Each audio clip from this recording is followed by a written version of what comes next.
현대 사회에서 많은 사람들이 말합니다. 우리는 왕을 원하지 않아. 우리는 자유민주주의 시대를 살아가고 있고 누구의 지배도 받지 않으려고 해. 사실 우리의 삶을 돌아보면 우리 각자는 누군가를 기다립니다. 나를 구해줄 사람, 나의 상황을 도와줄 힘, 나를 안전하게 만들어줄 어떤 존재를. 그래서 우리는 끊임없이 묻습니다. 누가 나를 좀 책임져 줄 것인가? 누가 이 상황을 바꾸어 줄까? 사실 이 표현 다르게 하면 이것입니다. 누가 나의 왕이 될 것인가?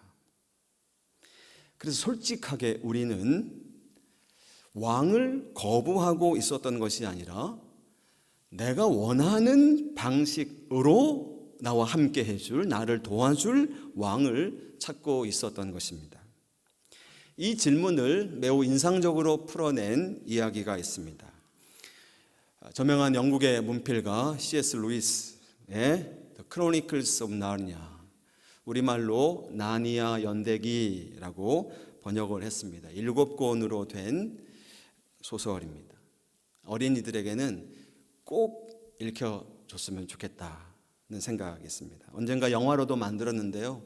영화로는 그 상상력을 담아낼 수가 없었던 것 같아요. 나르니아라고 하는 나라에 들어간 내 남매의 모험담인데요. 이 나르니아는 하얀 마녀의 마법의 지배 아래 항상 겨울이에요.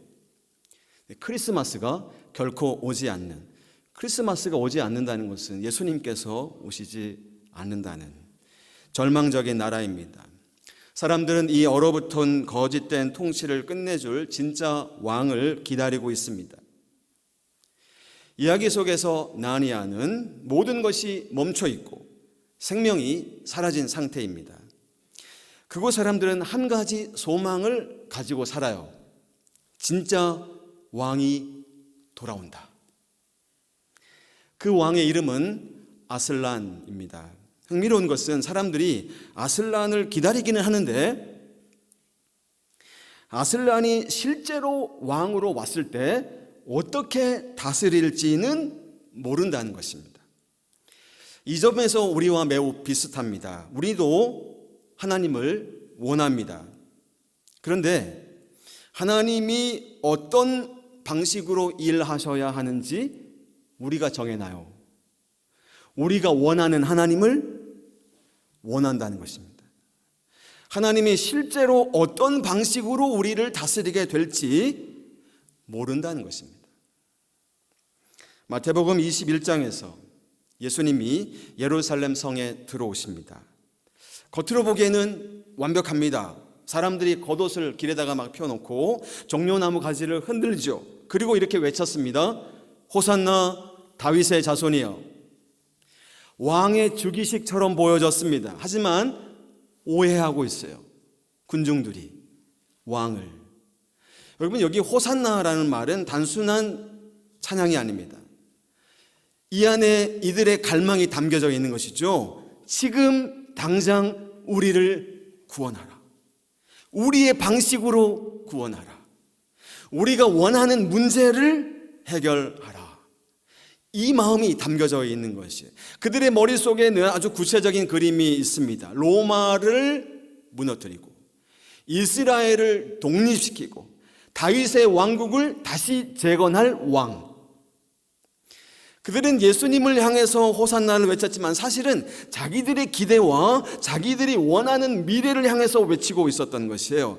자, 여기서 우리는 매우 중요한 영적인 진실을 확인하게 됩니다. 사람들은 하나님을 거부하는 것보다 하나님을 자기들 방식대로 받아들이는 것을 더 잘해요. 이게 위험한 것입니다. 거절보다 더 위험한 게 왜곡된 환호, 잘못된 환영이기 때문입니다. 여러분, 이 군중들은 예수님을 거부하지 않았어요. 예수님을 거절하지 않았습니다. 오히려 열렬히 환영했죠. 그런데 며칠 뒤에 예수님을 십자가에 못 박으라고 외쳤어요. 십자가 앞에서 이 환영이 무너졌습니다. 왜일까요? 예수님이 틀려서가 아닙니다. 자신들의 기대와 틀렸기 때문입니다. 호산나, 우리를 구원하소서, 아름다운 고백입니다. 그러나 동시에 이것은 매우 위험한 고백이기도 합니다. 왜냐하면 이 고백 안에는 내 뜻이 이루어지기를, 우리의 뜻이 이루어지기를 이라고 하는 이 숨겨진 욕망이 감춰져 있을 수 있기 때문에 그렇습니다. 예루살렘으로 들어오시는 예수님은 나귀를 타셨습니다. 단순히 겸손하시다 이 정도가 아니에요. 여러분, 이건 의도적인 충돌입니다. 군중들이 기대하는 것과 하나님 나라의 방식이 정면으로 부딪히는 것입니다. 예수님은 지금 이렇게 말씀하고 있는 거예요. 나는 너희가 기대하는 방식의 왕이 아니다. 구약 성경 스가랴서의 예언을 성취하는 것이고, 동시에 하나님 나라가 어떤 나라인지를 우리에게 보여주는 것이에요. 스가랴서 구약 성경 9장 9절에 어린 나귀를 타고 예루살렘에 들어오는 왕은 이스라엘의 왕이다. 그리고 그 왕은 하나님 대변자다. 예수님은 지금 말씀하고 있는 것입니다. 나는 너희들이 원하는 것처럼 힘으로 다스리지 않겠다. 폭력으로 승리하지 않겠다. 대신 사랑으로, 자기 비움으로, 희생으로 다스리겠다. 근데 이 방식에는 여러분 문제가 좀 있어요. 시간이 걸린다는 겁니다. 고통이 따른다는 거예요. 오해를 받기도 합니다. 그래서 많은 사람들이 끝까지 따라가질 못해요. 이런 왕을. 왜냐하면 자기들이 원하는 방식이 아니기 때문에 그렇습니다. 구약 성경 이사야는 이미 그 왕을 이렇게 명료하게 예언하였습니다. 그는 실로 우리의 질고를 지고 우리의 슬픔을 당하였거늘. 그리고 여기까지는 좋아요. 여기까지는 감동적입니다. 그런데 그 다음이 충격이에요.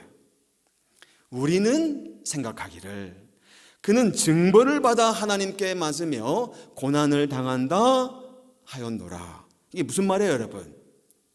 이 왕을 보고 사람들이 판단했다는 것입니다. 저 사람은 실패야. 저 사람은 버림받은 것이야 라고 생각했다는 거예요. 하나님이 보내신 왕인데 그들이 이 왕을 실패자라고 판단했다는 것입니다. 왜냐하면 자기들이 기대하던 방식이 아니었기 때문입니다. 그들은 강한 왕을 원했어요. 근데 하나님은 고난받는 왕을 보내셨어요. 그들은 승리하는 왕을 보냈습니다. 그러나 하나님은 대신 죽는 왕을 보내셨습니다. 우리는 보통 이 고통을 부정적으로 생각하는 경향이 있습니다. 실패, 무능, 저주. 근데 하나님은 이 고통 속에서 가장 귀한 일을 만들고 계십니다. 십자가는 두 개의 시선이 충돌하는 거예요. 인간의 시선 편에서는 이건 실패입니다. 십자가는. 그러나 하나님 편에서는 달라요. 구원이고 승리인 것입니다. 우리는 여전히 같은 실수를, 이 군중들과 같은 실수를 반복하기도 합니다. 우리는 고난을 정죄하기도 하고, 나쁜 거라고, 약함을 숨기려고 하고, 실패를 두려워합니다. 그래서 본능적으로 우리는 십자가를 지는 왕, 인간이 거부해요. 왜냐하면 십자가를 지는 왕을 왕으로 받아들이는 순간 우리가 갖고 있었던 기준들이 무너지기 때문에 그래요. 무슨 기준? 성공의 기준이 무너지는 거예요. 축복의 기준이 무너지는 것입니다. 모든 게 바뀌어져요. 그래서 이사야서는 이렇게 말씀합니다. 우리가 보기에 흠모할 만한 아무 것이, 아름다운 것이 없도다. 루이스의 나르니아를 다시 한번 생각해 봅니다. 나르니아에서 모든 존재들은 왕을 기다립니다. 얼어붙은 세상, 멈춘 시간. 그러나 진짜 왕이 오면 모든 것이 회복될 것이다. 사자가 아슬란이거든요. 아슬란이 등장했습니다. 근데 이야기가 이상하게 흘러갔어요. 왕이 왔는데 싸우질 않는 것입니다. 왕이 왔는데 권력을 행사하지 않는 거예요. 왕이 왔는데 오히려 고난을 당한 것입니다. 이 장면에서 우리는 당황스럽습니다. 왜 아무것도 안 하지? 왕이 왔는데? 여러분, 이 질문은 나르니아의 질문이기도 하지만 2000년 전 마태복음 21장 종려주일의 군중들의 질문과 똑같습니다.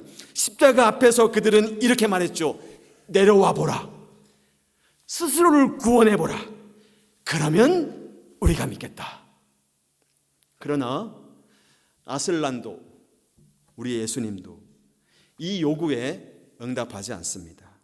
왜요? 힘을 쓰는 순간 사랑이 무너지기 때문입니다. 진짜 왕은 자기를 지키기 위해 힘을 쓰지 않아요.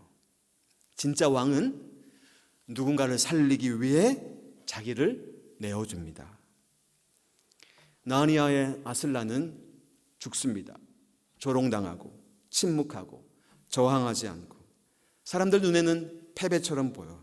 그러나 바로 그 순간이 진짜 왕의 통치가 드러나는 순간이에요.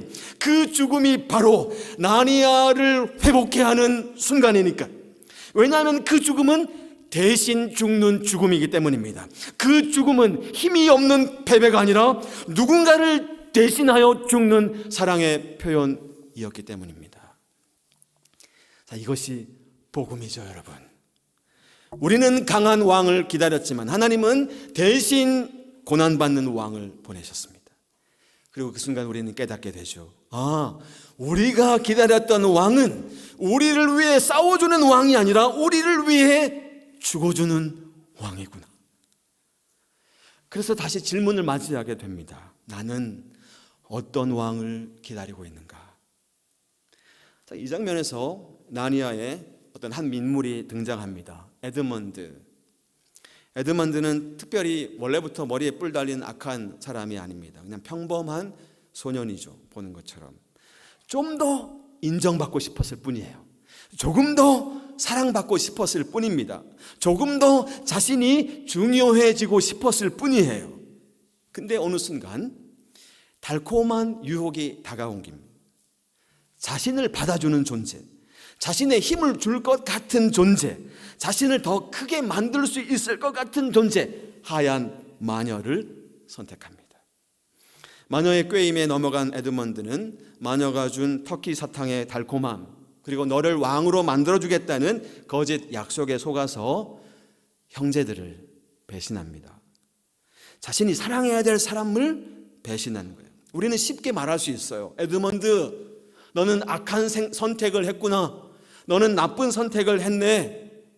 하지만 조금만 더 우리 자신을 정직하게 바라다 보면 우리도 이 질문을 피할 수 없을 것 같은데요. 나는 단 한 번도 저런 선택을 한 적이 없나? 하나님보다 내 욕심을 먼저 선택한 적이 없나? 사랑하는 사람보다 나 자신을 지키려고 했던 적은 없었나? 우리는 늘 흔들리는 존재입니다. 이 사이에서 어느 누구도 절대적으로 선하거나 어느 누구도 절대적으로 악하지 않아요. 이건 나쁜 사람들의 이야기가 아니라 바로 우리들의 이야기이기도 합니다. 어쩌면 우리 모두가 다 이 배신자 에드먼드의 자리에 앉아 있을 수 있어요. 우리가 하나님보다 다른 것을 선택한 적이 있었기 때문에, 우리가 하나님을 때로는 이용하고 싶었던 적이 있었기 때문에 그렇습니다. 그러나 그럼에도 불구하고 우리 하나님은 우리를 선택하십니다. 우리를 위해 죽으십니다. 나르니아의 아슬란도 이 배신자 에드먼드를 살리기 위해 스스로 돌탁자 위에서 조롱을 당하며 죽음을 맞이합니다. 이 장면 사람들에게는 아주 무력한 패배로 보였지만, 그러나 바로 그 순간이야말로 사랑의 법칙, 죄 없는 자가 대신 죽으면 죽음의 권세가 깨진다는 나니아의 사랑의 법칙을 성취하는 승리의 순간이었던 것입니다. 이사야 53장은 단순히 고난에 관한 기록이 아닙니다. 하나님이 어떻게 왕이 되시는가에 대한 선언이죠. 그가 찔림은 우리의 허물 때문이요, 그가 상함은 우리의 죄악 때문이라. 여러분, 이 말씀 너무 익숙하죠? 잘 알죠? 암송도 하실 겁니다. 그냥 감동적인 구절 정도로만 받아들이죠. 그러나 이 말씀은 그냥 감동 정도가 아니라 충격입니다. 왜냐하면 이 말씀은 우리에게 이렇게 말씀하고 있기 때문에 그래요. 너희가 원한 왕은 너희를 위해 싸워주는 왕이었지만, 그러나 내가 보내는 왕은 너희를 대신해서 죽는 왕이다. 세상의 왕의 통치 방식은 사람들을 희생시켜서 자신을 지킵니다. 사람들을 이용하여 자신의 강함을 유지하죠. 두려움을 통해 질서를 만듭니다. 그러나 하나님은 정반대로 왔습니다. 자신을 내어주셔서 우리를 지키십니다. 우리의 죄를 대신 짊어지시죠. 우리의 자리에 하나님이 직접 서시는 것입니다. 이게 십자가죠. 십자가는 패배처럼 보여집니다. 그러나 성경은 선언하고 있는 것입니다. 이것이야말로 진정한 승리다. 세상은 보복으로 질서를 잡으려 하지만 예수님은 용서로 질서를 세우십니다. 세상은 정죄로 사람을 통제하려고 하지만 예수님은 대신 죽음으로 사람을 변화시킵니다. 이게 하나님 나라의 통치의 방식이죠. 우리가 이해하지 못했던 하늘 왕의 방식인 것입니다. 마태복음 21장에서 군중들은 예수님을 환영했습니다. 근데 환호가 며칠 가지 못했어요. 같은 입술에서 어떻게 이런 외침이 나오나요? 십자가에 못 박으시오. 아니, 며칠 전에는 호산나, 우리를 구원하소서 환영하더니 며칠 지나서 똑같은 입술로 예수를 죽이시오, 십자가에 못 박으시오. 무슨 일이 발생한 겁니까, 여러분? 왜 이렇게 되었을까요? 그들은 예수님을 버린 게 아니라 자신들의 기대를 버리지 못한 거예요. 예수님은 우리에게 이렇게 말씀하고 있는 것입니다. 누구든지 나를 따라오려거든 자기를 부인하고 자기 십자가를 지고 나를 따를 것이니라. 자, 구분해야 되겠어요. 명확하게. 환호는 군중들의 반응이에요. 그러나 따라감은 제자들의 선택입니다. 환호는 감정이에요. 따라감은 결단입니다. 환호는 상황이 좋을 때 가능해요. 따라감은 상황이 무너질 때 드러납니다. 환호는 예수님이 나를 만족시킬 때 가능합니다. 그러나 따라감은 예수님이 나를 깨트릴 때 시작됩니다. 환호와 따라감의 차이는 무엇일까요, 여러분? 환호는 관중석에서 일어납니다. 경기를 구경하다가 내가 원하는 결과가 나오면 박수를 치고 환호를 하죠. 근데 마음에 들지 않으면요, 야유를 보내고 경기장을 떠나가지 않습니까? 군중들이죠. 그러나 따라감은 관중석이 아니라 경기장 안에서 일어납니다. 왕이 걷는 길을 함께 걷는 것이죠. 왕이 나귀를 타면 나도 낮은 곳으로 내려가고, 왕이 십자가를 지면 나도 내 몫의 십자가를 지는 것입니다. 많은 사람들이 예수님을 좋아해요. 능력 있는 분, 기적을 일으키시는 분, 권위 있는 말씀을 선포하시니까요. 그러나 모든 사람들이 예수님을 따르지는 않아요. 왜냐하면 따라간다는 것은 단순히 믿는다는 게 아니라 내 삶의 방향을 바꾸는 것이기 때문에. 제자는 예수님을 이용하지 않습니다. 예수님께 순종합니다. 제자는 예수님이 나를 어디로 데려가실까 묻지 않아요. 언제까지, 어디까지 내가 예수님을 따라갈 수 있을 것인가를 스스로 묻습니다. 그리고 그 길의 끝은 어디일까요? 십자가입니다. 이제 다시 정직한 질문을 해봅시다. 나는 어떤 왕을 믿고 있는가? 우리는 종종 하나님을 믿는다고 말하지만 사실은 하나님을 사용하고 싶어 할 때도 있습니다. 기도는 하는데 순종은 좀 어려워요. 예배는 지금 하는데 삶을 바꾸는 것까지는 좀 무리입니다. 하나님을 찾는데 내가 원하는 결과를 위해서입니다. 질문은 더 명료해집니다. 나는 정말 하나님을 원하고 있나? 아니면 하나님이 주시는 것들을 원하고 있나? 여러분, 오늘 종료주일은 단순히 어떤 기념일이 아니에요. 이날은 선택하는 날입니다. 2000년 전에도 그랬고 지금도 우리는 선택 앞에 있습니다.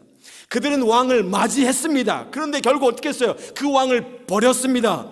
그들은 왕을 환호했습니다. 그런데 나귀를 타고 오니까 실망합니다. 그들은 구원을 원했어요. 그런데 그 구원이 십자가를 통과해야 된다고 거부하고 있는 것입니다. 왜요? 왕이 틀려서가 아니라 자신들의 기대와 틀리기 때문에 그렇습니다. 친애하는 교회 여러분, 예수님은 이렇게 오십니다. 나귀를 타고 오십니다. 십자가를 향해 걸어가십니다. 나를 바꾸기 위해서 나를 부르시는 것이에요. 그러니까 충돌이 일어나는 것이에요. 나는 나를 위해서 일해주는 왕을 원하는데 예수님은 나를 변화시키는 왕으로 오신 것입니다. 군중들은 왕을 바꾸려고 했어요. 하나님은요, 우리를 바꾸려고 하십니다. 자, 어떤 선택을 하시겠어요? 왕을 바꿀 것인가? 나를 바꿀 것인가? 사랑하는 교회 여러분, 오늘 우리는 다시 예루살렘 거리에 서 있습니다. 손에는 종려나무 가지가 들려있고 우리 입술에는 호산나를 외칩니다. 그러나 하나님은 이 외침보다 우리의 선택을 보고 계십니다. 여러분들은 어떤 사람이겠습니까? 왕을 환영하는 군중입니까? 아니면 왕을 따라가는 제자들입니까? 군중들은 외치죠. 그러나 떠나갑니다. 제자는 침묵합니다. 그러나 끝까지 따라갑니다. 마지막으로 한 번 더 묻겠습니다. 여러분은 무엇을 바꾸시겠습니까? 왕입니까? 나입니까? 기도하겠습니다. 살아계신 주님, 이 종료주일 아침에 나 자신을 위해 십자가의 길을 걸어가시는 주님을 따라 나를 바꾸시기를 원하시는 주님 말씀 듣고 주님과 함께 동행하는 삶 살게 하여 주옵소서. 하나님 아버지, 묵묵히 주님의 길을 따라 우리의 삶을 통해 하나님 살아계심을 만방에 전하고 선포하는 우리 각 사람들, 우리 백석대학교회 되게 하여 주옵소서. 하나님이 우리들과 함께 동행해 주신 것을 믿으며 예수님의 이름으로 기도하옵나이다. 아멘. 그렇게 우리와 함께 하시는, 우리를 바꾸셔서 우리를 사용하셔서 하나님 나라 이루시기를 원하시는 주님과 함께 하기를 소망하면서 내가 주인 삼은 것들 모두 다 내려놓고 주님만 사랑하겠습니다 고백을 담아서 우리 다 같이 일어나셔서 내가 주인 삼은 모든 것 내려놓고 우리 함께 찬양하겠습니다. 내가 주인 삼은 모든 것 내려놓고 내 주 대신 주 앞에 나가 내가 사랑했던 모든 것 내려놓고 주님만 사랑해. 내가 주인 삼은 모든 것 내려놓고 내 주 대신 주 앞에 나가 내가 사랑했던 모든 것 내려놓고 주님만 사랑해. 주 사랑 거친 풍랑에도 깊은 바다처럼 나를 잠잠케 해. 주 사랑 내 영혼의 반석 그